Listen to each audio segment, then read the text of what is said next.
مساء الخير، مساء الورد والياسمين على أجمل ناس بالدنيا. شلونكم؟ شخباركم؟ يا رب تكونون بخير وبصحة وبعافية. رجعت لكم فيديو جديد ويوم جديد وروتين جديد. خوش geldiniz, necəsiz, sıhhatiyiz? İnşallah çok iyisiniz. Ne var ne yok, niyetsiz niyetimsiz. Başlayalım videomuza سيدا بقون ونرجع لفيديونا اليوم وياكم. طبعا فيديونا اليوم 9 يوم المحرم و10 يوم محرم، وهمينا يتضمن هذا الفيديو من بعد ما أرجع البيت تنظيف البيت وترتيب البيت والشكل النهائي للبيت كله موجود بهذا الفيديو. كمل الفيديو للنهاية بتفاصيل كلش حلوة متأكدة راح يعجبكم. ونبدي فيديونا.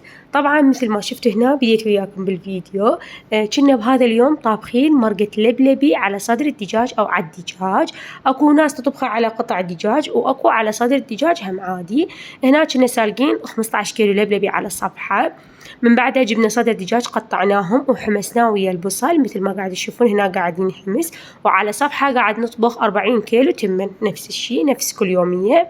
خليت زيت بالجدرية وضفت البصل. من بعد ما ضفت البصل ضفت قطع صدر الدجاج اللي ثرمناه، راح نحمسه كلش زين. من بعد ما ينحمس راح نضيف عليه اللبلبي ونضيف عليه بهارات تشريب لحم وبهارات لبلبي، هم من اكو مال طباخ خاص، وشوية كركم وماجي وملح بس، ونخليه يفور لحد ما يتركز النكهات. طبعا اول جدر تمن جاهز، هسه نبدي بثاني جدر تمن.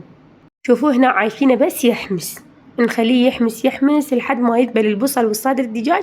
بعدين نضيف عليه اللبلبي. يعني احنا كنا منقعين اللبلبي من الليل، بعدين سلقناه على الصفحة يعني، ومن بعدها سويناه مرقة بهالشكل. صار مرقتنا جاهز. هسه نخليه يفور لحد ما مثل ما قلت لكم يتركز ويتهدر همين على راحته، يعني نخليه يفور على راحته. بقى نسوي باقي جدر التمن. طبعا هذا كان يوم التاسع. أنا من كل شيء أخذت لكم لقطات بسيطة وشي بسيط يعني صورته لكم. ويوم العاشر فيديو كلش قصير وبسيط صورته لكم، يعني ما صورت همين كنا طابخين حبية. هنا صار عندنا جاهز جدر التمن الثاني، فيعني صار 40 كيلو تمن جاهز. ذاك منزلينه يعني مخلينه على حجارات بالقاع، والجدر الثاني همين خليناه وعلى الطباخ سويناه، وهذا المرقة قاعد يفور. طبعا احنا يوم العاشر. هسه اني ما صورت لكم كل شيء، ان شاء الله اذا الله خلانا طيبين السنه الجايه اصور لكم يوم العاشر بمدينتي. انا كل الاجواء صورته بس يوم العاشر ما صورته لكم. طبعا بيوم العاشر احنا اكو يسوون تشابيه او تماثيل هيجي بيوم واقعة الطاف، واكو يطبرون كلش هوايه، ومواكب يطلع مال زنجير يضربون زناجير. اي يعني موكب تطبير يطلع واحد، موكب تشابيه واحد، موكب زناجير واحد يطلع. فبصراحة أنا ما صورت هالسنة نهائيا، ما صورت لكم، كان ما ببالي يعني. فإن شاء الله إذا الله خلانا طيبين السنة الجاية أصور كل هذا الأجواء مال يوم 10 محرم لكم. يطلع عندنا مواكب هواية وأجواء تخبل فهيجي. فهالسنة فاتتني، إن شاء الله السنة الجاية ما تفوتني إذا الله خلانا طيبين. مثل ما قلت لكم جزء بسيط، فيديو كلش بسيط كانت أختي مصورته، أخذت من عنده وضفته لهذا اليوم. أنا كنت بهذا اليوم نهائيا ما مصورة، يوم 10 محرم. كنت تعبانة بصراحة ونعسانة فما مصورة. أختي كانت مصورة فأخذت من عنده هذا الجزء البسيط وخليته لكم، ومجرد إنه أهم شيء أشارككم يوم 10 محرم. وبما أنه ما شاركت أجواءه فشاركتكم الطبخ. فبهذا اليوم يوم 10 محرم ليلة الشامي غريبان، أكو أعمال تسوينه وتطلبين حاجتك، تشغلين 72 شمعة وتقرين أي سورة من القرآن. أنا قريت سورة ياسين، وأكو تسبيح همين تسوينه تسبيحة همين تسوينه على الشموع. فاللي ناذرة وطالبة حاجة تطلب حاجة، إذا إن شاء الله السنة الجاية تحققت تشغل 72 همينة شمعة بالليل. هاني هاي هنا قاعدة أسوي هاي أعمال ليلة شامي غريبان، صورت لكم جزء بسيط من عنده وشاركته وياكم. بعد ما خلص يوم 10 محرم ثاني يوم الصبح كانت أختي مسوية دولمة حمراء سلك، دولمة سلك حمراء. بس إحنا من عشاق الدولمة اللي 24 ساعة الدولمة ما يفارقنا.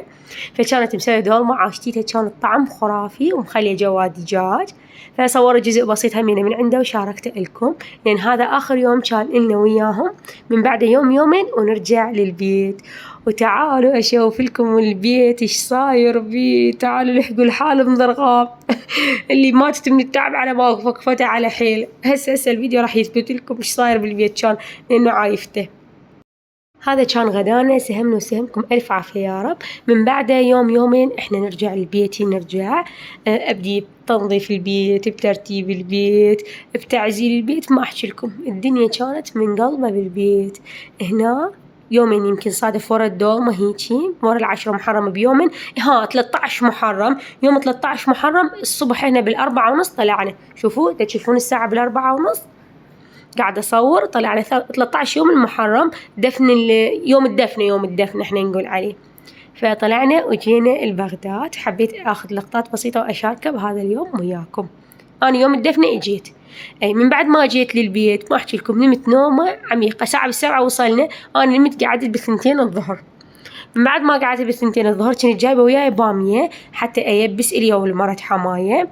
فنظفت البامية كلها، كنت جايبة 7 كيلوات يمكن بامية، 7 كيلوات. 5 كيلوات لمرت حماية، كيلوين إلي. نظفت البامية، مرت حماية سلقتها وخلتها بالمجمدة. أنا بس جبت كيلوين ولي كيلوين يبسته، يعني بس أنظفه وأخليه بصينية وأخليه فوق أي مكان هو يجي. بس يعني بامية مجففة سويته، بامية يابسة. نعم بعد ما وصلنا البيت مثل ما قلت لكم أبو ضرغام كان جايب مسواق. ما أحكي لكم شوفوا البامية على المجمدة خالتها حتى يبس. أي البيت كان منقلب قراب بنات، والله العظيم والله العظيم والله العظيم حلفت لكم 3 مرات. الثلاجة نظفته من الفوق لجو، الكاونتر، الطباخ، المجمدة، الغسالة، البردات كلهن غسلتهن، القطع كلها غسلت، الموكيت كله غسلت، الشراشف، وجوه المخاط، وجوه الكوشات، جلفت تكرمون الحمام والتواليت حياطين، مسحت السيراميك. يعني والله العظيم أنا ما صورت لكم، بس قاعدة أحكي وحلفت لكم 3 مرات.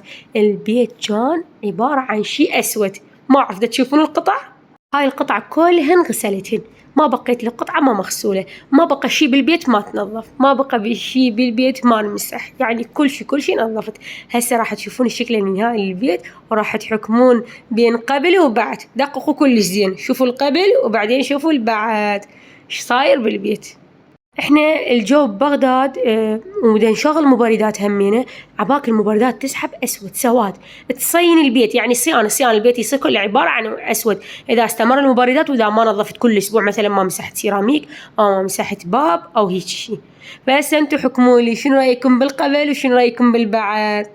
الله عليكم احجوا قولوا مرغام هسه بين النظافة. والله كل البردات غسلتهن، كل شي قلت لكم، حتى البيبان مسحته، حتى السيراميك، حتى المرايات، الجامات، كل شي تنظف البيت، ما بقى شي وسخ على يعني حطة الإيد. الله عليكم كتبوا لي يلا، ها شنو رأيكم؟ مو عاشتيدي؟ مو هسه صارت البيت راحة نفسية؟ مو هسه البيت صار يجنن؟ حتى النفس اللي بالبيت طيب، حتى هواه صار طيب، مو مثل ما شفتوه قبل شوية. طبعا غسلت كل شي مثل ما قلت لكم، ونظفت ورتبت وجلفت. أنا من يصير البيت هيجي بعد يصير لي واهس أقعد أرتاح. قبله كنت ما أقدر أتحرك أصلا. نظفته ورتبته وعطرته وصار كل شي يلمع ونظيف، صار إلي واهس بعد أشتغل بالبيت وأطبخ وأتحرك براحتي. عن هذا الروتين استمر تقريبا. أنا رجعت يمكن كان يوم سبت، ما أدري يوم سبت، يوم سبت رجعت. السبت سويت قلت لكم البامية وشغلات بسيطة. الأحد والاثنين والثلاثاء أنا نظفت البيت، وقفت على حيله. يومين تقريبا أخذ من عندي، ما أدري 3 أيام. قلت لكم لأن أنا غسلت حتى البردات، يعني كل شي غسلت، فأخذ من عندي شوية وقت زيادة. البليكونة كل شي تنظف البيت، فما يحتاج أحكي بعد زيادة لأن حكيت هواية ودوختكم. شوفوا والسبرت مشتغل، صار البيت بارد يخبل نظيف، راحة نفسية. هسه صرت براحتي أرش عطر، أبخر، أخلي معطرات بالمبردات براحتي كلها، لأن حتى الهواء يطلع طيب يخبل يصير. طبعا خليت معطرات بالمبردات وبخيت البيت كله عطر. من بعد ما خلصت تنظيف البيت وكملت ورتبت البيت كان يراد له مسواك، كان يعني الثلاجة فارغة ومواد ناقصة عندي ومنظفات وهيجي سوالف. خلصت لين نظفت البيت كملت، فرحت للأسواق جبت كله. جبت سائل غسيل أسود، سائل غسيل ألوان، جبت معطر مو معطر جو ما جبت بصراحة، جبت معطر هذا الأرضية اللي نخليه ونمسح بيه الأرضية. لقيت شوفوا لي لمعة البرد، الله عليكم شوفوا لمعة البراد، شوفوا لمعة القاع، شوفوا لمعة الكاونتر والمجمدة والطباخ، كل شي يلمع. شوفوا البامية بعدها على المجمدة، أنا خليتها على المجمدة يبست لحد ما حسيت كسرت بامية تكسرت، يلا خليتها بعلاقة وضميتها بالمجمدة حتى لا يدود العفو.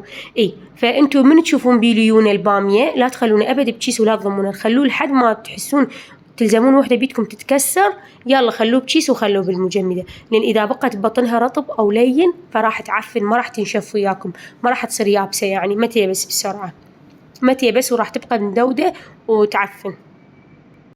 هنا من بعد ما خلصت كل شي سبحت الجهال، بدلت ملابسهم وتعشينا. من بعد ما تعشينا رحنا للأسواق جبنا مسواق. هنا قاعد كيان يشرح لكم حالته، هو قاعد يحكي انطفى الكهرباء قاعد يقول لكم انطفى الكهرباء وهيجي صار، قاعد يحكي لكم معاناته. وهم أنا من أجيب من الأسواق مسواك هم يصفوا لي مثلا يخلون الغراض اللي يحتاج بالثلاجة بالثلاجة والمنظفات بالمنظفات والمواد الغذائية بالغذائية، فهيجي يعني يساعدوني. والنساتر يشاركون كله بيه. شوفوا ماخذين نساتر إلهم، ماخذة نساتر يعني إلهم وشغلات، فقاعد يطلع وياكل. أنا أول شي سويت فتحت هذا الشيبس أحبه كلش، خليته على صفحة حتى آكل من عنده ويصير رواسي صف المسواق، لأنه كان ما بيحل تعرفون ورا هذا التنظيف كله ورا هذا التعب كله. الله عليكم مو يحتاج طاقة، مو يحتاج آكل فشي يصير عندي طاقة، مو بس شيبس آكل فشي يصير عندي طاقة حتى أوجد، حتى يصير عندي بعد بيه حيل أحكي وأسولف.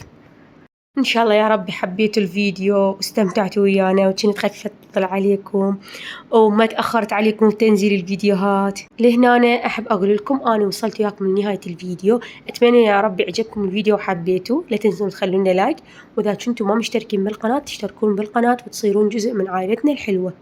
بالنهاية أحب أقول لكم أنا أحبكم كلش كلش هواية.